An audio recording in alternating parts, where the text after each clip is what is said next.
Hello everyone, this is BCS Buster and welcome back to Let's Play Final Fantasy XIII-2. Well, last time we finished up our business in Erba, and now we're ready to continue on with the story. But there's a few more fragments that we can get before actually doing that, and a couple of different scenarios that we can do in order for us to do that. So, we can look and we can see that we've got 112 fragments, so all is good. Now, what I want to do, however, is I want to go back, and now that I have explored some of the different areas of the map, I finished up in in the Augusta Tower at the end of last episode, getting 100% on all of the different maps. And the reason that I want to do that, there's a very specific reason for me doing that, and the reason is I can finally go drop off some of these maps. I have enough maps that it's now worth going and dropping them off at the person in Academia 400 AF. So we want to go to do that, and then we'll go continue on with the other fragments that I want to get before continuing on with the story in the next episode. That all being said, this part of the game sucks because here we are back in Academia 400 AF, and you might remember at the end of last time we successfully made it through all those awful monsters, and that was just a pain in the butt to deal with. Unfortunately, in order to make our way back, like if we look at our map, so we got to make our way back to the person all the way over there. Now, unfortunately, you can't just restart the area and make your way over there. And we'll talk more about restarting the area next time, or I'm sorry, in a little bit later in this episode. But unfortunately, you've got to walk your way back.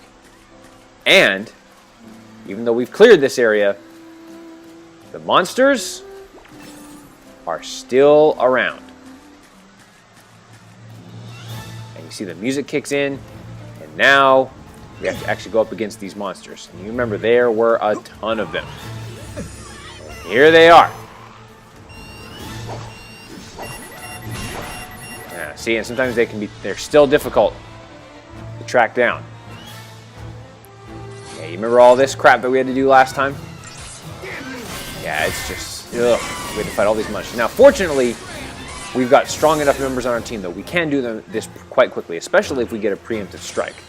So I'll go through this as quickly as I can, making our way over to the area. Now, the other thing that's unfortunate is I can't reset the elevators. So I've got to actually go against the opposite direction of the elevators in order to make our way to where we need to go. Now, if you look at our map, we got to kind of go around this way. So we need to go. Yeah, we have to basically find the shortest way to get there. The shortest way, if I recall, is to go this way. Right. Is there a way for me to flip the switch like that? I don't think there is. Yeah. No way to flip the switch, unfortunately. So you go up this elevator, and as soon as Noah lands, you got to keep jumping. And this, what sucks about this, and you'll see here in a second, is as we get close, yeah, the enemy appears, but because the Mog clock goes so quickly, you don't even have a chance to interact with them, and automatically you're thrown into a battle, and that's just annoying. And really, the first part of this, because I had to go through this about 2 or 3 times to actually make sure that I got it right, and believe me, that was not fun. Oh, the sacrifices I make for you, BCS Universe. But whoa! Did I just deal 75,000 damage to that guy? Kicked his ass. Yeah, as soon as you land, you got to immediately start the process again. So I'm gonna go this way, and I won't show you. Ooh, I won't show you every random battle. That would just be torturous for everyone involved. But we'll try and work our way there.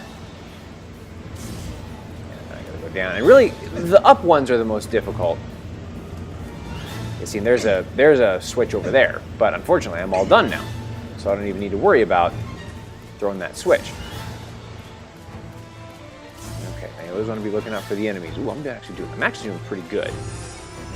Then the enemies can show up out of nowhere, and you definitely want to go try and take them on, because watch how quickly you can do this if you get a preemptive strike. Yeah, because there you go. So your blue chocobo will unleash his abilities, his Aga abilities on everything, and just whoop everyone's ass. So it's very convenient. Okay, now you want to work our way, yikes, and we want to work our way over this way. I still just love the rain effect on the camera. I think that's just very, very, very cleverly done. Yeah, and unfortunately, you know, you can't use the Academia 400 or 4XX map. I wish you could do that. That would be awesome, because that way you could it's basically just a direct path. And the way to flip it, the way to flip the switch is probably at the top of that of this ramp there. So you gotta go through this again. Okay. So I'll go up to the top of this ramp, and then hopefully I'll make it without running into random battle. That'd be pretty sweet. Okay, cool. So what I'm gonna do now is make my way across this area, and then I'll meet you on the other side, because it'll probably take me about a minute or so to go through all those enemies. And I'll just meet you on the other side, and then we'll continue on with what we need to do to get to where we need to go. Okay, made it to the other side. Now here's a time where where stairs are actually helpful. So I don't have to go up this up ramp, which is nice. Now we get to this part. Ooh, I hate this part. Okay, now I gotta try to remember how to do this. I believe on my map. Yeah, we actually have to go down this way and past these enemies here. And remember, there's some stationary enemies there that don't move. So we want to try and avoid those guys, because they can trigger a random battle. We don't want to do that. Okay, now we go up these stairs. Now we have to make our way through this alleyway. And the music changed again. So we're in the first set of music there. Oh, there's some more enemies. So now this part is tricky because you never know where the enemies, you don't know where they just kind of appear. And that's just never fun. We got these guys. So, and you know, I'm showing these battles just because I can win them pretty quickly, and there's a lot of them. If there was a long series of battles, I would edit them out for sure, but we don't want to, you know, I can do this pretty quickly. So, okay. Next, we want to go this way. Oh, God, those enemies just keep appearing. Okay, I'll edit this one out. Okay, so now we want to go, let's see, back through this way. Oh, wait, no. Now, this is where I always get tripped up. I gotta make sure I get this right. Okay. Okay, I think it's this way. Okay, I think this is right. Here. Oh gosh. Okay, let me make sure I remember how to get through this. Okay, I got it now. So from here, you want to go down this way. Okay, that's right. And then down over this. Oh yeah, okay, I remember now. And then down here. I believe if I've done this right, I take a right. Haha! Yes, I made it. Okay. Whew. Yeah, that part of the game's tricky. Go here to this safe zone, and now if we talk to her. This is the Yashas Massif. We can certainly use this data. Yashas Massif. Oh, I've been saying it wrong the whole time. Actually, no. We'll get all the fragments first. Reference material from Erba? Yes, this seems very thorough. And then we get a travel guide to Erba. Floor plans for Augusta Tower? The data on this place is fascinating. Yeah, that was a tricky one to get. Hello, Vile Peaks. This is some valuable data you've brought me. And we get the Vile Peaks there. What have we here? A map of the Grand Pulse Steps? And then we get the Archult Step. I believe that's all of them. What we need is data. Yeah, okay. So then you get that there. Okay, very good. Now, let's go check out these fragments that we got. And yeah, 6 travel guides now, so that's good. And you can read a little bit there. You got about Yashas Massif. And there's that, and there's a little bit about Erba. And the Academy ship flyover. Yeah, you remember that from a previous fragment we got there. Ah, the Augusta Tower. And that's a tricky one to get 100% on. So you just got to watch for that. Vile Peaks. You can see that there. Forget about sightseeing. That's funny. And then the Archult Step. And then you can pause and read that. And I'm going to tell you a story. Okay, now, the good thing about this is now we are done with this area. Now, every time we have to come back to Academia 400 AF, we'll come back to this place. So we don't have to do that anymore. So that's nice. Okay, let's head back to the Historia Crux. And what I want to do now is you had mentioned to me earlier, or I'd mentioned earlier, about what it's like to restart an area. Now, you may have mentioned, or you may have noticed before that I got a bunch of gate seals, and now it's time to actually put one of these to use. If I push the R1 button here on the Brescia Ruins, we have now reversed time, and now this area acts as if it has never been started. So if you go here, you get the opening message, the opening message from before. And if we go here, and I won't waste your time, but you can go back and watch there. But if we go here, something very interesting happens, and I'll show you that here in a second. But this is really cool. Basically, we've now started this area over again, and we're going to go through it as if we have not been here before. And so this is kind of a cool thing that we get to do. So we go here. When reaching for the future, And you see you get this message here. we sometimes fall into the past. As we gaze upon events that cannot be changed, our hearts grow bitter with regret. Yeah, see, there's episode 2, Hidden Intruder. So we'll just skip this part because we've already seen it. And if you might recall, we immediately go into a battle with Paradox Alpha. Now, fortunately, we are much stronger than we were before, so this should not take very long. There we go. Now we have a cinematic sequence here. I still say that hand should be able to kick your ass. Okay, so anyways, I'll go through the cinematic sequence. Well, yeah, well, this shouldn't take too long. Hostile located. Engage at will. Paradox effect confirmed. Targeting Atlas. Yeah, targeting Atlas. That's the reason that we are here. There we go. Fire!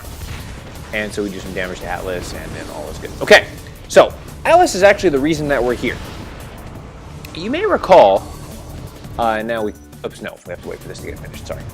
You may recall that as we went through this the first time, we went up to try and defeat Atlas, and he completely kicked our ass. And it just did not go well. So, I pose this question to you, BCS Universe. What is to happen? Ooh, Magician's Mark. What do you think would happen if we went, now that we're a little bit stronger, and tried to actually go and defeat Atlas? Interesting concept there, BCS Universe. So let's give that a try. Well, I'm going to give it a try and see what happens. So, we need to track down Atlas. So basically what I'm going to do is, if you look at the map, I'm just going to work my way through the Brescia Ruins, and I'm going to get up to where Atlas was the first time. And then once I'm there, I will be back, and then we'll talk about what we're going to do next. Meet you there. Okay, we've made it here, and now we're ready to see if we can shut down Atlas. So, There he is! And not looking too happy. So, let me take a second to adjust my setup, and then we will go and see if we can take this guy out. Okay, let's take a look at the setup and make sure we know what's going on here. So basically, I swapped out my commando for a Sentinel. And now we've got the Sin Sab Sin, yeah. And that's how we're going to start. I've also got my basic attacking paradigm, as well as a triple Sin and a triple Med. And that's really all you're going to need to win this battle. So, let's go over, and let's see what happens if we try to take out Atlas the second time. Now that we're a little stronger.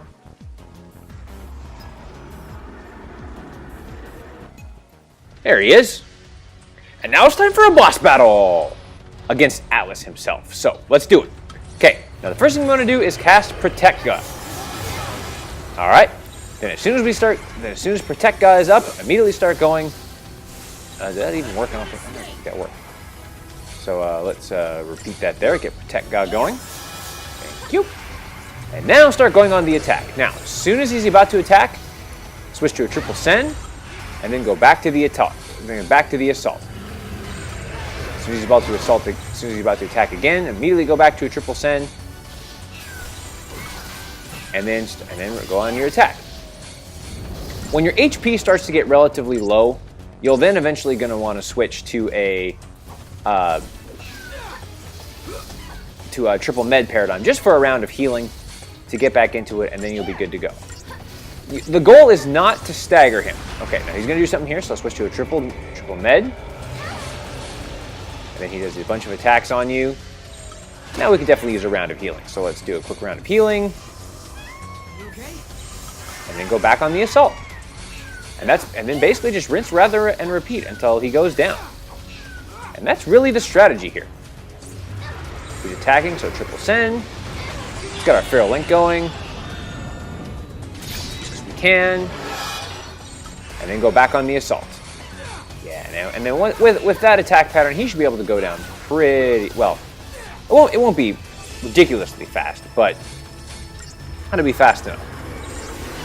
And usually when he goes to the left-hand punch, he's immediately going to go to the right-hand punch. We did that. Then we go back. Oops, I think I switched a little bit quickly. Yeah, I did. I better go a quick round of healing. Switch just a little bit quickly there. Quick round of healing. And then back on the offensive. And again, your goal is not to stagger him because he's got 900 stagger gauge, and you're just not going to do it. And but if you have the we're going to attack. If you have the here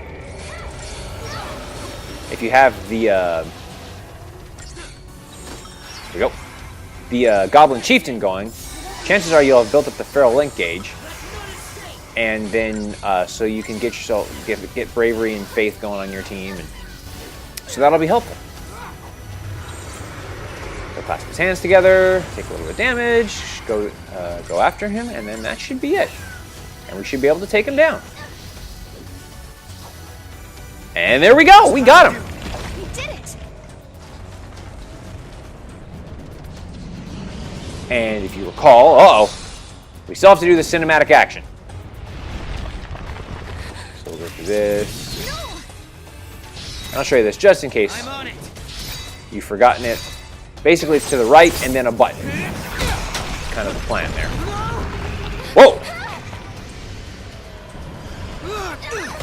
Hey! What the? How did we get here? No! Look out! To the right. And then a button. Move! I think I found his weak spot. Ready? Do it! Wait for it. Now! To the right, push the button. Got it! Woo! And we have bested Atlas. Again. All right. There we go. Oh, yeah. It took us it's supposed to take 9 minutes, and it took me 2.5. And you get a potent generator, so that's nice. All right. Hey. Huh? Why am I going back here? They sent me back to the Historia Crux. Whoa! And now we can go to the Archult Step for some reason. But the background looks all red and crimson. What's that all about? Without first resolving the paradox, Sarah and Noel defeat the rampaging giant Atlas. In the ensuing confluence of energies, they are suddenly transported to an entirely different location. The two find themselves standing on a rolling plain that Sarah recognizes as the steps of Grand Pulse. A thudding boom resonates through the air. They have heard heavy footfalls like these before. All around them are gigantic soldiers, man-made weapons of destruction. The final war, spoken of in the prophecies, has begun. Final war? Prophecies, what are they talking about? So, it says without first resolving the paradox. So, were we not supposed to defeat Atlas during that time? I don't understand. I figured we just, moved things along. And how could that be a bad thing? And final war? What are they talking about? I'm very confused. And will we get to do some... I wonder what the new Archult Step looks like. colossal war once raged across the land. The spark was the pillar of Cocoon, growing weaker by the day, threatening to collapse. Among the people, there were those who sought to resurrect the fal'Cie. They wanted to use their power to avert catastrophe. However, there were many who feared the fal'Cie and their part in Cocoon's history. The populace was split. Anger divided them. Over the course of time, the debate escalated into war. As the battle raged on, one side created soldiers the size of mountains. Instead of surrendering, their rivals retaliated by building their own massive weapons. What began as a dispute between humans became an earth-shattering war between giants. The titanic conflict grew beyond the people's ability to control. Pulse became a scorched battlefield. And eventually, what they set out to protect was destroyed. That story has been passed down for generations. It happened long before I was born, but for Sarah, it's a war she knows nothing about, one that has yet to take place. The massive weapons of war overran the land. They say it was the beginning of the end of the world, the day the giants caused the fall of Cocoon. If it's true. If we defeat all the giants, then we should be able to save the future. And the world. I've made up my mind. I'm staying here with you, Noel, in this time. I can't let the world be destroyed. Thanks, Sarah. The pillar supporting Cocoon is already weak and starting to crumble. There's not much time left for us. But even so, we're not going to give up. We can't. Because I know what happens after Cocoon comes crashing down from the sky. The world is stripped of growth, of life. The water runs dry, and even the winds grow still. Everything withers away in a slow death. It's a world with no hope, no future, nothing. A forsaken world. That's the world in which I was born.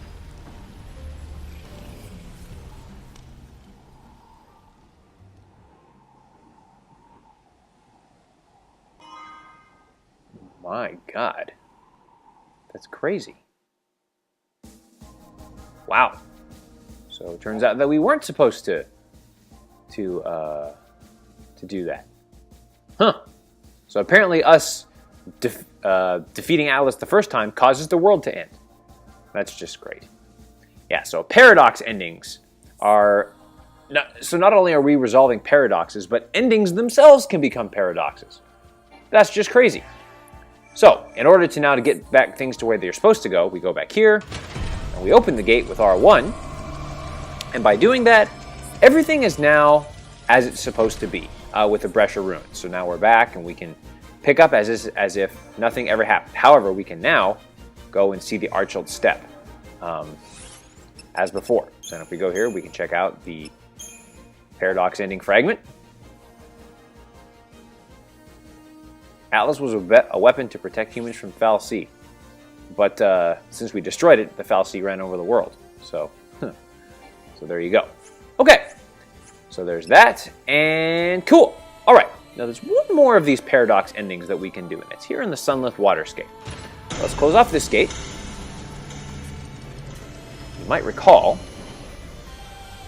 there is a giant flan here. Well, let's check it out. Even as upheavals transform.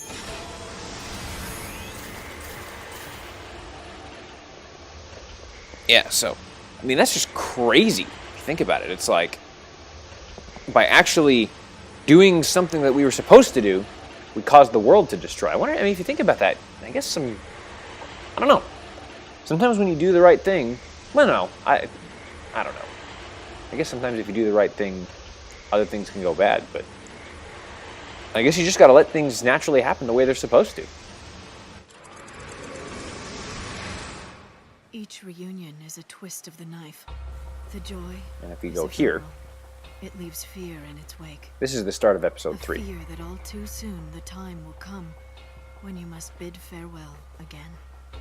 Yeah, Yet see? you cannot help but long for the next encounter. Okay, so let's skip this.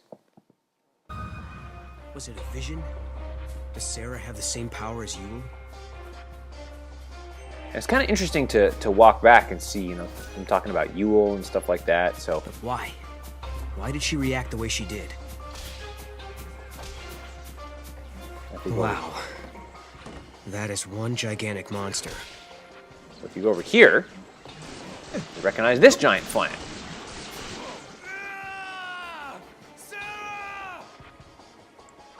And you may recall this is where we run into Snow for the first time. No, is that really you?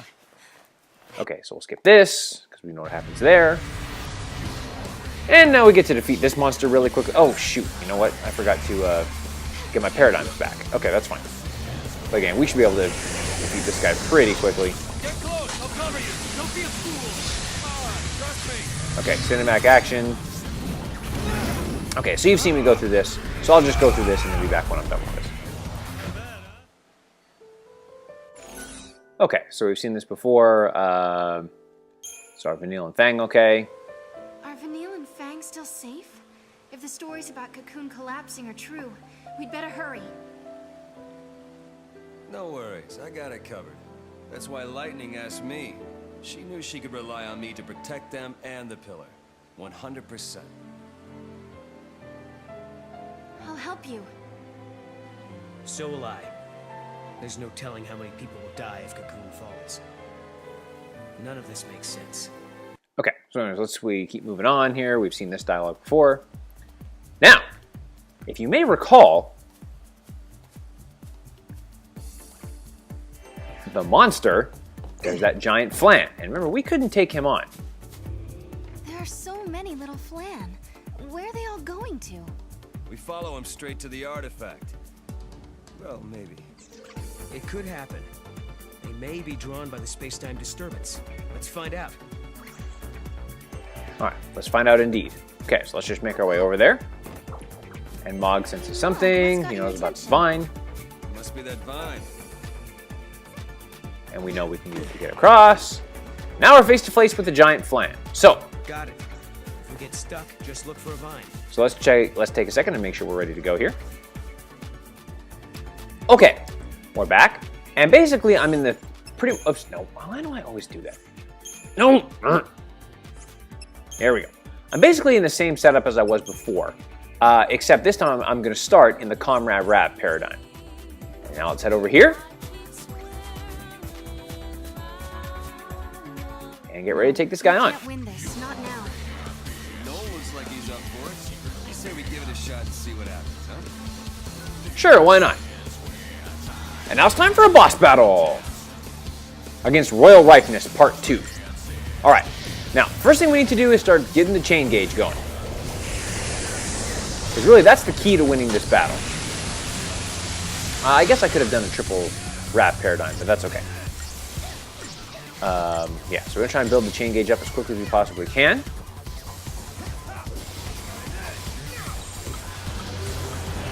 Yeah, if you ever feel the need to switch to a triple send paradigm, totally cool. There we go. Then once he's done with his attack, you immediately just start going back on the offense, and then slowly starts taking him down.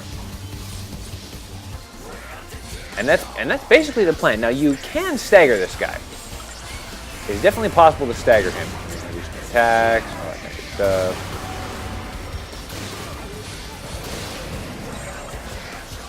And once his attacks are done, it's definitely cool to get some healing going. You're gonna need to do some rounds of healing. Get yourself back in shape there. Now, having Snow on your team is a huge help because he can keep attacking while you're getting a round of healing in, which sometimes you need to do. Let's move back to this paradigm so that we can get an attack going here. There we go. Then just go back on the assault, and then basically just rinse, rather, and repeat until he goes down. And that's really about it. Yeah, we're starting to do a lot of damage to him, so that's good. Here. Ooh, I'm definitely going to do around healing after this. Oops. Oops. Okay, now let's go back to do a round of healing. Oops. Yeah, again, snow. Huge help in this. Okay. We go to the Belch. We want to go to... because he'll reestablish poison. Then go back on the attack. And back on the offense. And that's basically it. And then once he goes down, then you just keep doing this until he goes down. Yeah, watch out for that attack. Because that can... I guess it's good to have a commando going so that you can keep... there's something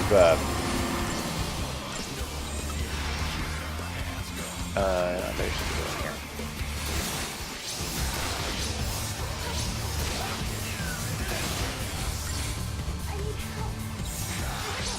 Maybe just going to get Sarah going. Okay, there we go. There we go.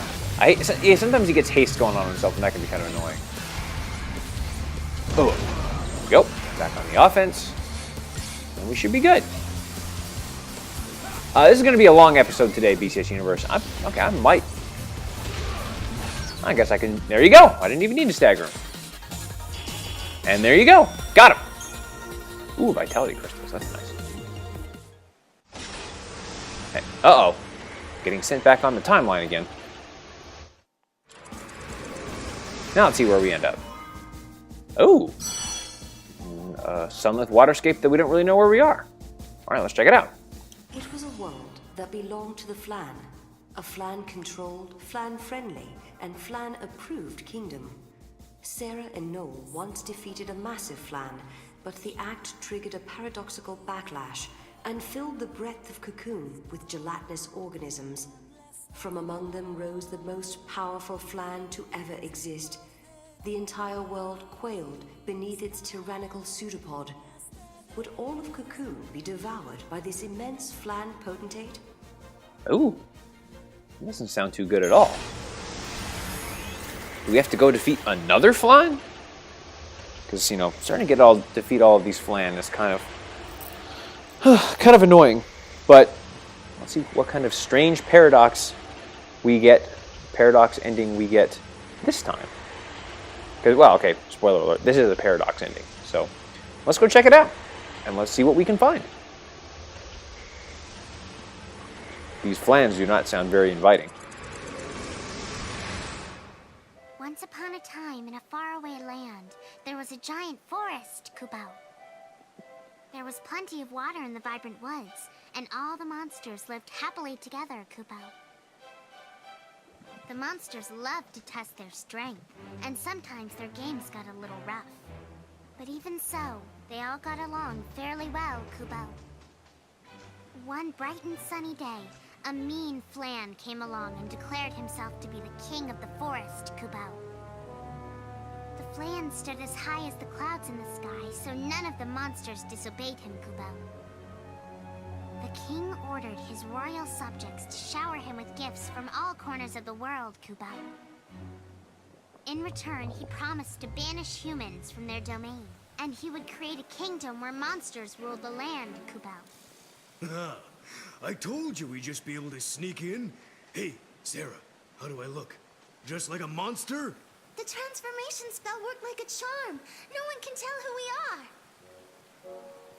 Mog, now we'll need the Wonder Honey. Can you go find some? Kubao, off you go! Hurry! The king was even bigger than the giant Flan we defeated in the past, Kubao. So we all came up with a marvelous plan, Kubao. We would transform into monsters and sneak in unsuspectedly. Then we would present the king with a delicious Flan, Kubao, and he would say, "Incredible!" And then he would keel over and die on the spot. We're going to serve up a dish of poison flan to His Royal Highness. Fight flan with flan, as they say. It's a flawless plan, Kubo. Hey, what's taking so long? Where's that wonder honey? We also need some hoax herb and exquisite sugar, you know. And don't forget the rotten cheese. Munch. Why do I have to do all the work, Kubo? Noel, you're going to be the first to get a taste of my poison flan, Kubo!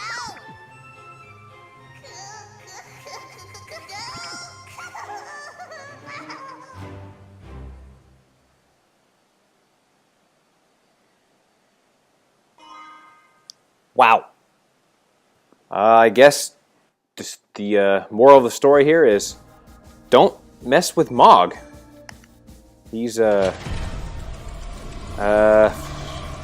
he can be quite I